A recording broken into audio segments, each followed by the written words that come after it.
चे नेते आहेत आणि भुजबळांचा एवढा अपमान होत असेल आणि या मंत्रिमंडळातला एकही मंत्री अगदी त्यांचे नेते देखील शांत असतील, तो ओबीसींबद्दल त्यांना किती प्रेम आहे त्याच्यातनं दिसतंय.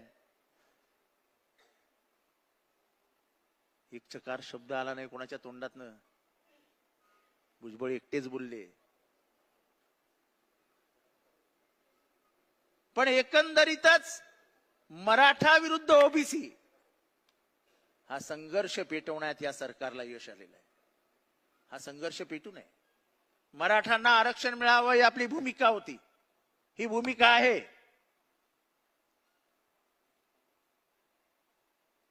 कारण का तर इथला सत्ताधारी समाज असलेला मराठा काळाच्या ओघात शिक्षणामध्ये मागे पडला. भावभावकीच्या नादामध्ये जमिनीचे तुकडे झाले, जमिनी वाटल्या गेल्या.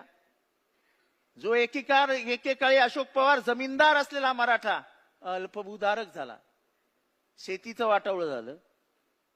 आणि जसं वारे साहेबांनी सांगितलं की आरक्षण ही अफर्मेटिव्ह ऍक्शन आहे, त्याच्यातला समाजात जो मागास होत जातो त्याला हाताला धरून पुढे आणण्याचं काम आरक्षण कोणा एकासाठी येत नाही, त्या समाजाला ताकद देण्यासाठी येतं. आणि या समाजाला ताकद देण्यासाठी म्हणून जर हे काम होणार असेल तर आम्ही मराठ्यांबरोबर आहोत, ही आमची ओबीसी म्हणून भूमिका होती.